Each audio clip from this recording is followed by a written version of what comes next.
L'horizon de São Paulo brillait comme une mer de lumière vive, reflétée dans les vitres du Luciel, le restaurant suspendu au-dessus de la ville, comme s'il flottait hors du temps. Wagner Brandão ajusta sa cravate avec précision devant le reflet discret d'une colonne miroir et respira profondément. À 45 ans, il portait l'assurance de celui qui avait tout construit par ses propres décisions. Son empire immobilier traversait les continents, mais ce soir-là, rien de tout cela n'occupait son esprit. Ce soir-là, tout tournait autour de Viviane. Viviane Matos entra dans la salle avec l'élégance naturelle de celle qui domine n'importe quel environnement. La robe émeraude mettait en valeur sa présence, et le sourire apparut au moment exact où ses yeux rencontrèrent ceux de Wagner. Le maître d'hôtel écarta la chaise, les bougies dansèrent légèrement et pendant quelques secondes, le monde sembla se réduire autour d'eux. « Tu as exagéré », dit-elle en observant la table soigneusement préparée, les fleurs blanches et l'éclat doux du cristal. « Mais j'ai adoré. » Wagner sourit, tenant sa main un instant avant qu'il ne s'assoie. « Seulement le meilleur pour nous. » C'était une soirée spéciale. 2 ans de relations célébrées dans le silence, le luxe et les promesses implicites.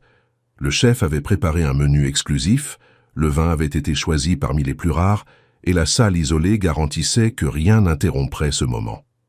Pourtant, depuis le début, Wagner sentait que quelque chose n'allait pas, quelque chose de petit, presque imperceptible, mais constant. Viviane était belle, comme toujours, mais il y avait une tension dans les détails, un léger retard dans les réponses, un sourire qui surgissait un peu trop vite, un regard qui parfois semblait lointain. Wagner ne disait rien. Il ne disait jamais rien avant d'être sûr, mais il observait tout. Le dîner se déroula à la perfection. Plats sophistiqués, conversation légère, rire bien placé. Pourtant, chaque geste de Viviane semblait légèrement répété. Quand le chef Caio Bernal apparut pour présenter le dessert spécial de la soirée, Wagner perçut quelque chose de plus. Viviane s'ajusta sur sa chaise. Ce fut rapide, presque invisible, mais il le vit. « Monsieur Brandão, » dit le chef avec enthousiasme, « soufflé au chocolat avec coulis de framboise, préparé spécialement pour cette occasion. » Wagner hocha la tête avec politesse. « Je vous remercie. » Mais quelque chose attira son attention. Viviane n'avait jamais montré qu'elle connaissait son dessert préféré. Petit détail. Mais à présent, c'en était un de plus. Quand le plat principal fut terminé, Viviane demanda la permission d'aller aux toilettes. Wagner resta seul, observant la ville à travers la vitre. Son téléphone vibrait avec des messages internationaux, mais il les ignora tous. Ses pensées étaient ailleurs. Quelque chose ne collait pas. Pas encore. Mais c'était proche. C'est alors que le silence élégant du restaurant fut brisé par un mouvement inattendu. Un agent de sécurité tenta d'empêcher quelqu'un. Le maître d'hôtel recula, et une fillette apparut en courant entre les tables. Elle n'avait pas plus de 12 ans. Des vêtements trop larges, des tennis usés, les cheveux attachés n'importe comment. Mais les yeux étaient fermes, bleus et déterminés. Elle s'arrêta devant la table de Wagner, respirant avec difficulté. Elle pointa du doigt les desserts encore couverts. « Ne mangez pas ça », dit-elle, presque dans un murmure urgent. Elle a demandé qu'on mette quelque chose dedans. Le temps sembla s'arrêter. Wagner cligna lentement des yeux. « Qui ?» demanda-t-il. « La femme qui était avec vous », répondit la fillette. « J'ai entendu dans la cuisine. » Le agent de sécurité arriva derrière elle. « Désolé, monsieur, nous allons la faire sortir. »« Attendez », dit Wagner d'un ton ferme. La fillette profita de la seconde qui restait. « Échangez les assiettes », chuchota-t-elle, sans qu'elle voie. Puis elle fut tirée et emmenée. Et le silence revint. Mais ce n'était plus le même. Wagner resta à regarder les desserts. Son esprit rationnel rejetait tout cela. Mais son intuition ne se trompait jamais. Il regarda vers le couloir. Viviane n'était pas encore revenue. Sans trop réfléchir, il échangea les assiettes. Rapidement, avec précision. En le faisant, il remarqua une petite carte avec son nom à côté de l'une des assiettes. Maintenant, elle se trouvait à la place de Viviane. Il retourna s'asseoir. L'instant d'après, elle revint. Sourire parfait, posture impeccable. « J'ai manqué quelque chose ?» demanda-t-elle. « Le dessert est arrivé », répondit Wagner. Ils soulevèrent les cloches ensemble. L'arôme de chocolat emplit l'air. « Parfait. Identique. Silencieux. Viviane sourit. Je savais que tu allais aimer. Wagner fit semblant de goûter, mais il ne mangea pas. Viviane mangea. Une cuillerée, puis une autre. La conversation continua, légère, naturelle, calculée. Wagner suivait, mais il observait chaque détail, 10 minutes, rien, 15 minutes. Elle porta la main à son front. Juste un peu de chaleur, dit-elle. 20 minutes. Sa main trembla en prenant le verre, un éclat étrange sur la peau, respiration plus lourde. Et alors, le téléphone vibra. Viviane regarda et se figea. Wagner vit. Une phrase suffit. Il était censé être déjà mal en point. Le monde ralentit. Tout prenait sens, chaque détail, chaque pause, chaque regard. Wagner posa sa coupe avec un calme absolu. Viviane tenta de garder le contrôle, mais elle le perdait déjà. Ses yeux bougeaient trop vite. Sa respiration faiblissait, et à cet instant, Wagner sut. La fillette avait dit la vérité, et il était vivant grâce à elle. Extérieurement, il restait le même homme contrôlé. Intérieurement, rien ne serait plus jamais pareil.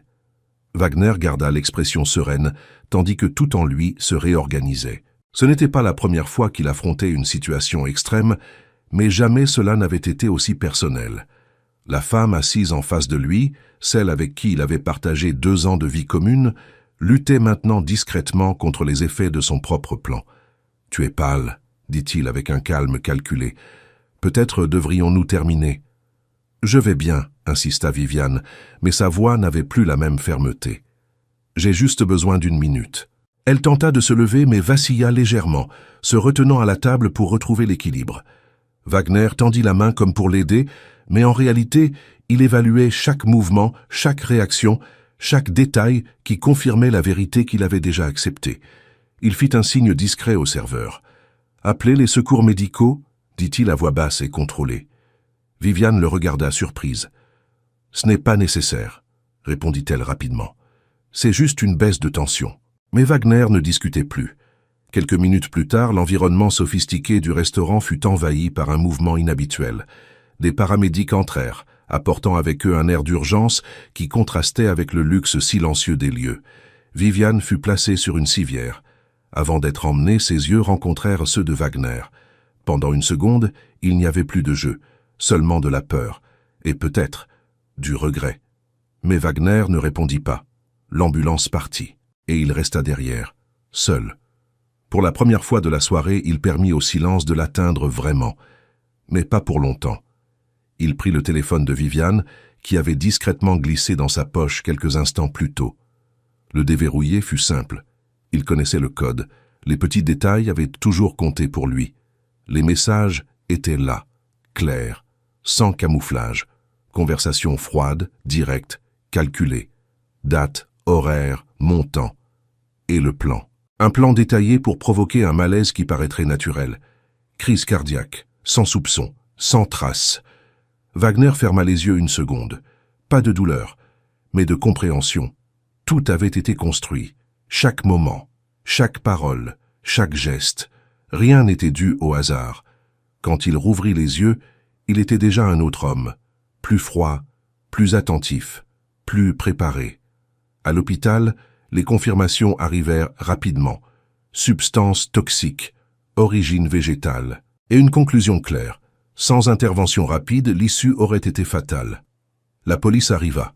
Wagner raconta tout, sans rien omettre, sans dramatiser, sans hésiter.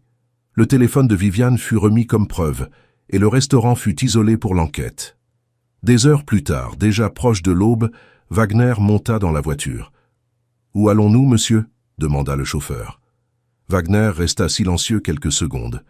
Puis il répondit « Bella Vista ». Il savait exactement où il devait aller. L'abri indiqué n'avait rien en commun avec le luxe auquel il était habitué. Porte simple, lumière faible, silence lourd. Il frappa. Une dame ouvrit. « Je cherche une fillette », dit Wagner.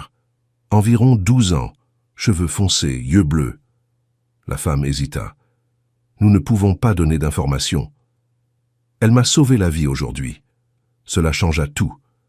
Quelques minutes plus tard, il reçut une indication. « Elle ne reste pas longtemps au même endroit, » dit la femme, « mais elle apparaît parfois près du parc. » Le jour commençait déjà à se lever quand Wagner la trouva, assise sur un banc, seule, observant le mouvement. Elle le vit s'approcher. Elle ne s'enfuit pas. Mais elle ne se détendit pas non plus. « Vous avez échangé, » dit-elle. Ce n'était pas une question. « J'ai échangé. » Silence. « Merci, » dit Wagner. Elle haussa les épaules. « J'ai seulement fait ce qui était juste. » Il s'assit à côté d'elle, gardant une certaine distance. « Comment savais-tu ?»« J'écoute, » répondit-elle. « Personne ne fait attention aux gens comme moi. » Wagner respira profondément. « Moi, je fais attention. » Elle ne répondit pas, mais elle ne s'éloigna pas non plus. « Tu as mangé ?» demanda-t-il. Elle secoua la tête. « Non. » Quelques minutes plus tard, ils étaient assis dans une petite boulangerie. Elle mangeait rapidement, mais pas désespérément, seulement avec efficacité, comme quelqu'un habitué à ne pas être sûr du prochain repas. Wagner observait, en silence, et il pensait beaucoup. Quand elle eut terminé, elle s'essuya les mains et le regarda. « Voilà, » dit-elle. « Voilà quoi ? Vous avez déjà remercié. Maintenant je peux partir. » Mais Wagner ne voulait pas que cela se termine ainsi. « Reste 3 jours, » dit-il. Elle fronça les sourcils. « Pourquoi ? » « Parce que tu as besoin d'un endroit sûr. » Elle réfléchit, méfiante. « Et après ? » « Tiens, après, tu décideras. » Elle croisa les bras. « 3 jours, » répéta-t-elle. « 3 jours. » Elle acquiesça. « D'accord. » La couverture de Wagner était un autre monde. Elle le comprit immédiatement, mais elle ne commenta pas. Elle observa seulement. Chaque détail, chaque espace, comme si elle analysait tout. La déléguée arriva quelques heures plus tard. La fillette raconta tout, avec une précision impressionnante, sans exagération, sans peur. Et alors, elle sortit un vieux téléphone portable de sa poche. « J'ai enregistré un morceau, » dit-elle. Le silence dans la pièce fut absolu. Cela changeait tout. L'enquête avança rapidement. Arrestation, confession, connexion révélée. Viviane n'était pas seulement une personne. Elle faisait partie de quelque chose de plus grand, bien plus grand. Et Wagner n'était qu'une cible de plus. Quelques jours plus tard, assis dans le salon, Wagner entendit la question qui allait tout changer à nouveau. « Que va-t-il lui arriver ?» demanda l'assistante sociale. Il regarda la fillette. Elle était silencieuse, mais attentive, toujours attentive. « Elle peut aller dans un foyer, » continua la femme. Wagner respira profondément et répondit « Ou elle peut rester ici. » Le silence revint, mais cette fois, il était différent. La fillette le regarda, directement, sans détourner les yeux. « Vous êtes sérieux ? » « Je le suis. » Elle prit quelques secondes, réfléchissant, pesant, décidant, puis elle dit « Alors je reste. » Et à cet instant, sans cérémonie, sans contrat, sans signature, une nouvelle histoire commençait, non planifiée, non prévue, mais réelle, et cette fois, sans aucun mensonge. Les jours suivants apportèrent des changements auxquels aucun des deux ne s'attendait, mais qu'ils acceptèrent tous les deux sans résistance. Lara se mit à occuper des espaces qui étaient auparavant vides, non seulement dans la maison, mais aussi dans la routine et dans les pensées de Wagner. Le silence de la couverture fut remplacé par des conversations inattendues, des questions directes et de petites découvertes quotidiennes. Pour la première fois depuis des années, Wagner ne pensait plus seulement aux affaires ou aux stratégies, mais à quelque chose de simple et de vrai. En observant Lara sourire pour la première fois sans méfiance, il comprit qu'il avait survécu pour une raison plus grande. Ce n'était pas seulement une question d'échapper à la mort, c'était enfin commencer à vivre vraiment.